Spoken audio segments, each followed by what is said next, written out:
नमस्कार, मैं हूं गौरव अग्रवाल और नोट बैन होने से कुछ अच्छी खबर भी आपके लिए आ सकती है क्योंकि रियल एस्टेट सेक्टर में सबसे ज्यादा कैश में ट्रांजैक्शन होते हैं। अब सवाल यह है कि क्या इस सेक्टर में आपके लिए कोई मौका होगा, क्या आपका घर का सपना पूरा होगा। इसी मुद्दे पर बात करने के लिए मेरे साथ कुछ खास मेहमान होंगे, कुछ एक्सपर्ट्स होंगे, उन सबसे हम बात करेंगे। लेकिन उससे पहले ये रिपोर्ट देखिए।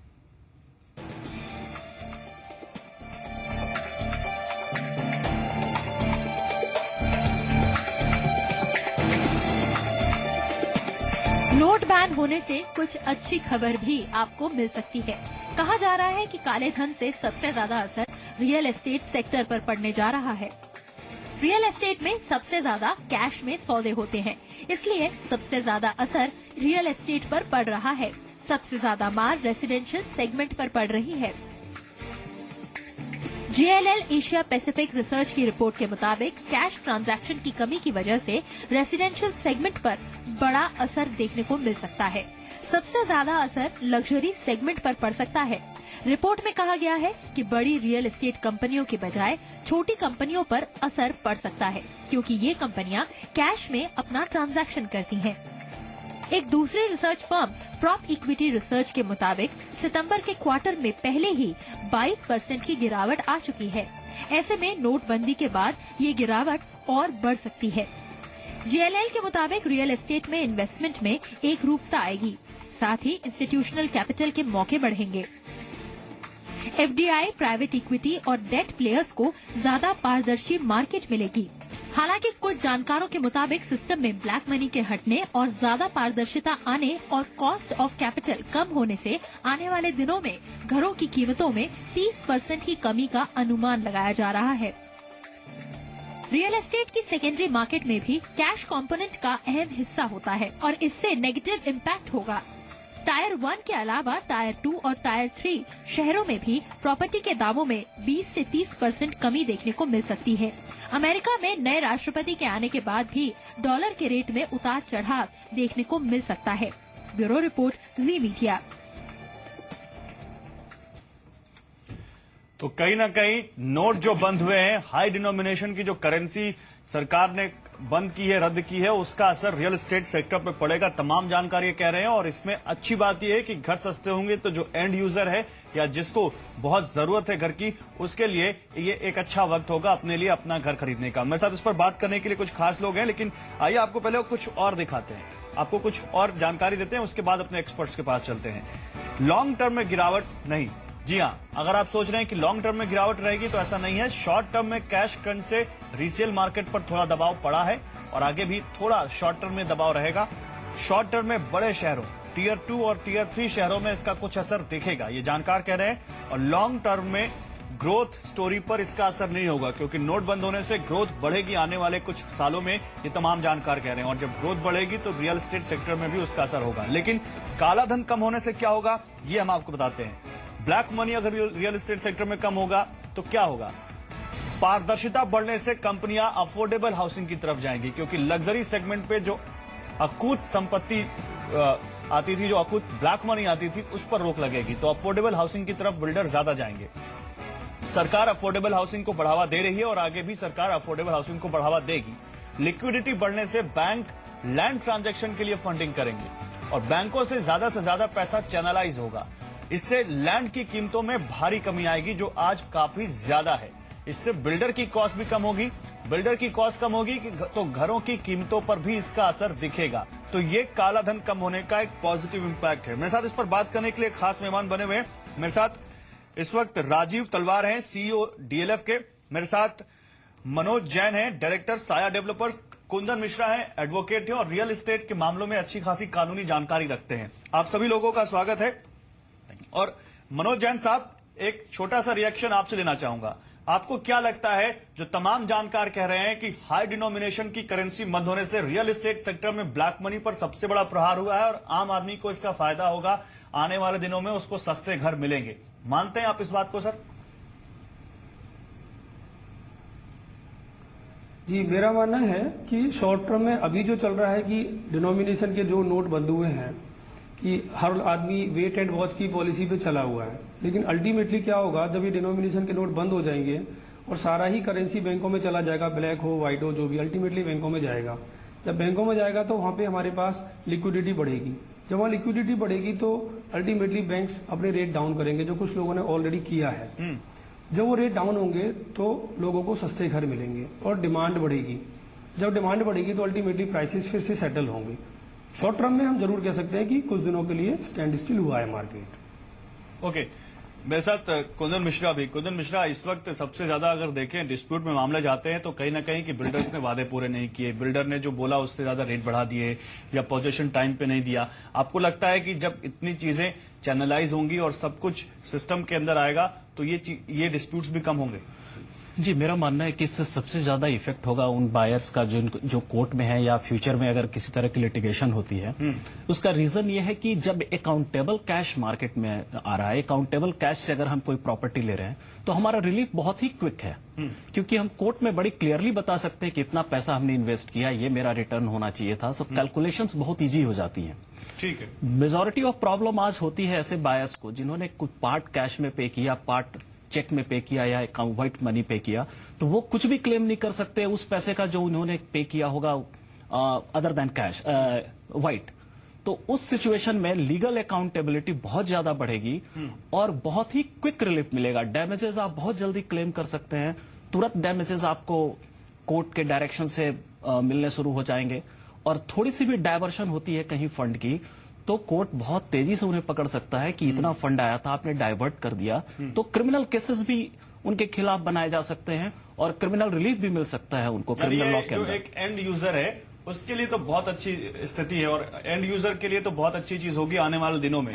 मेरे साथ इस वक्त राजीव तलवार भी हैं, डीएलएफ के सीईओ। मिस्टर तलवार, मोदी सरकार के इस फैसले को आप किस तरह से देखते हैं और इस फैसले से रेजिडेंशियल, कमर्शियल और रिटेल सेक्टर पर आपके हिसाब से क्या असर पड़ेगा आने वाले वक्त में? पहली चीज तो ये गौरव जी कि ये जो प्रोग्राम प्रधानमंत्री जी ने अनाउंस किया है, मुझे लगता है कि 3 कारणों के लिए किया है। सबसे पहली चीज कि जितना पैसा विदेश से आ रहा था टेररिस्ट एक्टिविटीज को फंड करने के लिए और काउंटरफीट करेंसी थी, उसको हटाने के लिए एक ऐसा सर्जिकल स्ट्राइक हुआ है कि उससे जो भी शैतान थे वो रिकवर नहीं कर पाएंगे। जी।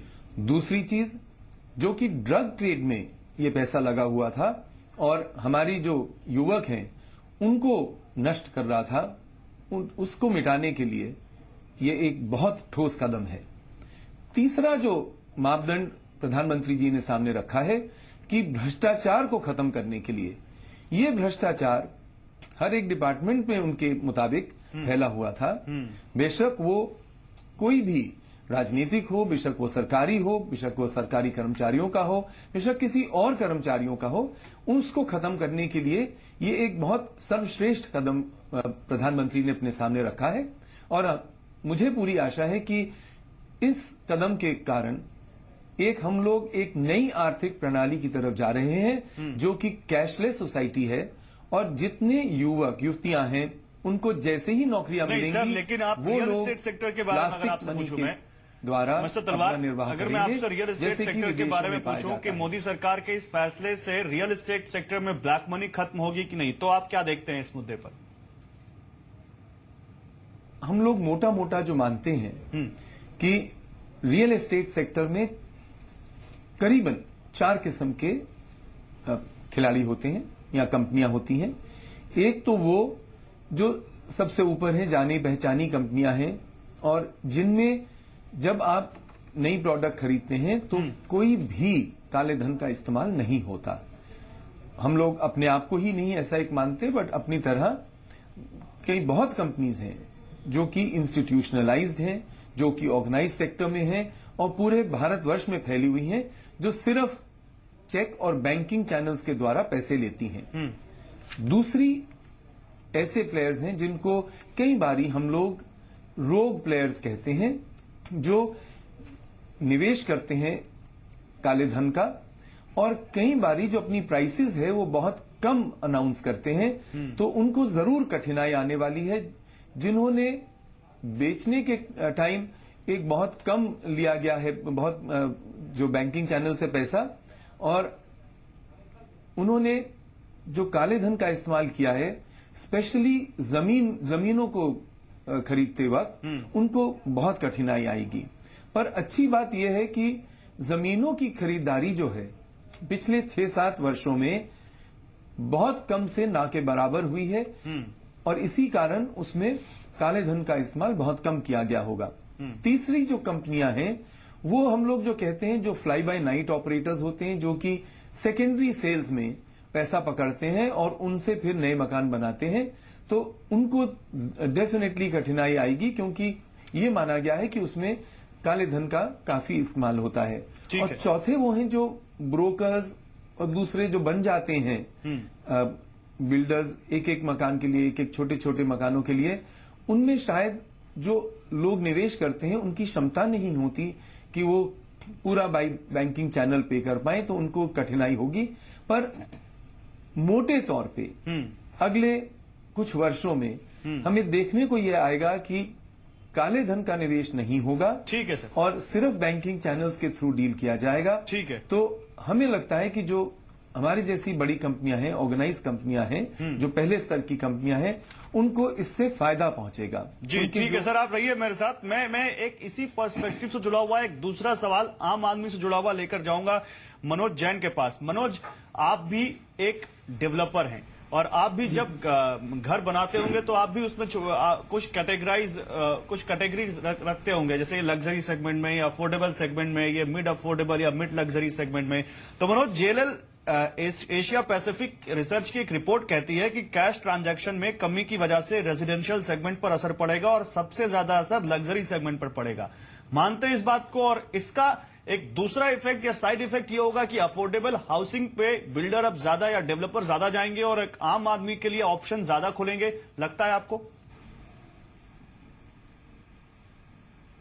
जी, ये रिपोर्ट मैं इसको बिल्कुल ठीक मानता हूं। लग्जरी सेगमेंट में डेफिनेटली इमीडिएट इफेक्ट आएगा, लेकिन जो अफोर्डेबल हाउसिंग या मिड हाउसिंग जिस स्कीम की हम बात करते हैं, जिसको हम आजकल बहुत बढ़ावा भी दे रही है हमारी सरकार, मुझे लगता है उसमें इस तरीके की चीजें नहीं होंगी और अच्छा ही होगा। एक चीज मैं जरूर बोलना चाहूंगा यहाँ बीच में कि मिड सेगमेंट या जो अफोर्डेबल हाउसिंग है, ऑलरेडी उनकी जो प्राइसेस हैं वो सर्कल रेट के आसपास ही चलते हैं। उस वाले सेगमेंट में पहले भी कोई ब्लैक मनी का ट्रांजैक्शन हो ही नहीं रहा था। जो ट्रांजैक्शन मुझे लगता हो रहे थे वो बड़े सेगमेंट में ही शायद ज्यादा हो रहे थे, तो वहां पे जरूर इफेक्ट आएगा। ठीक है, आप रहिए मेरे साथ। यहां पर एक छोटे से ब्रेक के लिए रुक रहे हैं, तुरंत लौट रहे हैं और जब लौटेंगे तो उसके बाद और अपने तमाम जानकारों से बात करेंगे कि आम आदमी को भी क्या करना चाहिए, क्योंकि बहुत जानकार कह रहे हैं कि आने वाले वक्त में रियल एस्टेट सेक्टर में घरों की कीमतें कम होंगी। तो आम आदमी को क्या करना चाहिए? एक छोटे से ब्रेक के लिए रुक रहे हैं, तुरंत इस पर बात करेंगे।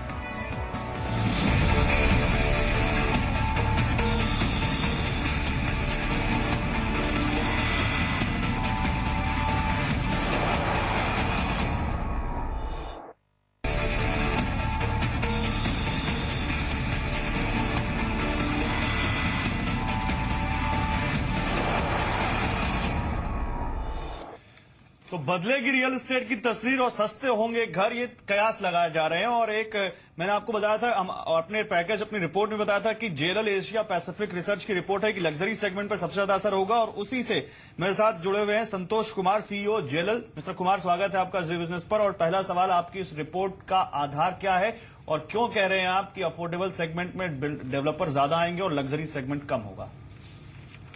देखिए, अगर जो गवर्नमेंट ने जो पॉलिसी डिसीजंस लिया है तो हम सारे इसको वेलकम करते हैं।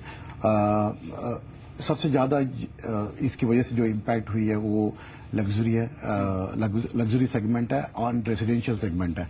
सो लग्जरी सेगमेंट इसलिए हम कह रहे हैं कि जो मोनेटाइजेशन का डीमोनेटाइजेशन की बात हुई है उसमें सबसे ज्यादा इम्पैक्ट पड़ती है, क्योंकि इसमें आज तक जो हुआ है तो कैश के इन्वॉल्वमेंट बहुत ज्यादा था। तो उसमें जो स्पेशली जो है टीयर 2 सिटीज में या कुछ नॉन रेप्यूटेड डेवलपर्स जो है वो लोग जो प्रोडक्ट लेकर आते थे उसमें ये कैश वाला इन्वॉल्वमेंट था, तो उसकी वजह से उनको इम्पैक्ट आ सकती है। बट जो रेप्यूटेड या लिस्टेड डेवलपर्स है उनके लिए कोई इतना ज्यादा फर्क नहीं आएगी। बट जो है कि इसकी वजह से जरूर जो है प्राइस में करेक्शन आने का उम्मीद है, बट ये तो हम थोड़ा सा वेट का थोड़ा सा इंतजार के बाद ही कर सकते हैं। इसलिए भी क्योंकि लगातार जिस तरह से हम देख रहे हैं पिछले 4-5 सालों से रियल एस्टेट सेक्टर वैसे ही एक मंदी के दौर से गुजर रहा है, बायर्स नहीं आ रहे, इन्वेंट्री बहुत हाई लेवल पर है ऑल अक्रॉस द कंट्री। आपको क्या लगता है कितना और इसमें यहां पर गिरावट आ सकती है या कितना रेक्टिफिकेशन हो सकता है रेट्स में, और आम आदमी को क्या सलाह होगी अभी अगर वो घर खरीदने के लिए सोच रहा हो तो? देखिए, प्राइस तो हमेशा जो है मार्केट डिटरमाइन करती है। ये किसी का पॉलिसी की वजह से जो है इतना ज्यादा इम्पैक्ट है। अगर डिमांड या सप्लाई में बहुत ज्यादा गैप होगी तो जरूर जो है प्राइस में करेक्शन आने का गुंजाइश है। बट अभी इस टाइम में जो है कहना बड़ी मुश्किल है कि इसमें प्राइस में कितना करेक्शन है। जरूर है जहां पे कैश के इन्वॉल्वमेंट थी जिस भी सेक्टर में, तो वहां पे जरूर जो है कोई ना कोई प्राइस करेक्शन होगा। बट अगर आप ओवरऑल देखा जाए, लेकिन मेरे साथ मिस्टर जैन हैं, वो साया डेवलपर्स के डायरेक्टर हैं। वो कह रहे हैं कि अफोर्डेबल सेगमेंट में तो पहले से ही ब्लैक मनी नहीं थी, जो थी वो लग्जरी सेगमेंट में थी। तो अगर असर पड़ेगा तो लग्जरी सेगमेंट में पड़ेगा, अफोर्डेबल सेगमेंट पे बहुत ज्यादा असर नहीं पड़ने वाला। एब्सोल्युटली। देखिए, मैं जिस तरह से पहला मैंने स्टेटमेंट बोला हूं कि आज जो है एक रियल एस्टेट बहुत एक ऐसे सिचुएशन में है जिस तरह से आपने बोला कि पिछले सालों में कुछ जो है बहुत बड़ा झटका रियल एस्टेट इंडस्ट्री को लगी है। तो एक तरह से ये फायदा भी होगा, एक तरह से एक नुकसान भी है। फायदा इसीलिए होगा कि इंडस्ट्री जो है बहुत ट्रांसपेरेंट होगा, कैपिटल बहुत सारे अवेलेबल मिलेगी आपका रिलायबल सोर्सेस से। बट नुकसान भी कुछ जगह में जरूर हो सकता है, जिस तरह से टियर 2 सिटीज में जरूर कुछ ना कुछ प्राइस में प्रॉब्लम आ सकती है। ओवरऑल आम आदमी के अच्छे दिन आएंगे सर रियल एस्टेट में? नहीं, देखिए, जरूर आ सकता है। मैं ये नहीं कह रहा हूं कि थोड़ा सा अफोर्डेबल में जो है बहुत अच्छी गुंजाइश है। अगर जो बहुत बड़ा लग्जरी सेक्टर है उस पर जरूर जो है इतना इम्पैक्ट तो जरूर आएगा। बट लग्जरी अफोर्डेबल सेगमेंट में इतना ज्यादा मुझे नहीं लगता है कि प्राइस में करेक्शन आएगा या फिर जो है इतना ज्यादा इम्पैक्ट पड़ने वाला है। चलिए, मैं एक दूसरा व्यू लेके जाऊंगा आपके पास, कुंदन मिश्रा, क्योंकि आप लीगल टेक्निकलिटीज को समझते हैं इस पूरे सेक्टर में, आपको क्या लगता है कि जो डिस्प्यूट्स हैं या लीगल टेक्निकलिटीज हैं उसमें कितनी आसानी होगी और आम आदमी को उससे कितनी निजात मिलेगी? क्या लगता है आपको? जी, मैं ये पर्सनली सोचता हूँ कि अफोर्डेबिलिटी की बात तो एक तरफ है, लेकिन दूसरी बात है सिक्योरिटी ऑफ इन्वेस्टमेंट की। जो पैसा लगा वो सिक्योर है या नहीं। लेकिन जब ये पैसा अगर कोई भी बैंक के थ्रू इंटरबैंक ट्रांजैक्शन या व्हाइट मनी कोई भी इन्वेस्ट करता है, दैट इज कंप्लीटली सिक्योर, क्योंकि उसके पास क्विक रिलीफ है। ये बड़ी आसानी से काउंटिंग हो जाएगी, कैलकुलेशन हो जाएगा कि कितना पैसा लगाया, कब की प्रॉमिस थी डिलीवरी की, वो फंड कहाँ इस्तेमाल हुआ। और इसके साथ एक दूसरा बेस्ट डेवलपमेंट हुई है जो कि रेगुलेटर आया है, रियल एस्टेट रेगुलेटर, जिसके अंदर अकाउंटेबिलिटी थोड़ी और इन्फ्यूज की गई है रियलिटी सेक्टर में। सो आई पर्सनली फील कि लीगल रेमेडीज काफी क्विक हो जाएंगी और आपको काफी क्विक रिलीफ मिलेगा। मैं मिस्टर तलवार के पास जाऊंगा, सीईओ डीएलएफ। मिस्टर तलवार, आपको क्या लगता है, सीधा सवाल, क्योंकि बैंकों के पास ज्यादा पैसा आएगा और उन्हीं के थ्रू यूटिलाइजेशन भी होगा, क्या आने वाले वक्त में माने कि होम लोन भी सस्ता हो सकता है, क्योंकि उसकी भी बहुत जरूरत है एक बायर को?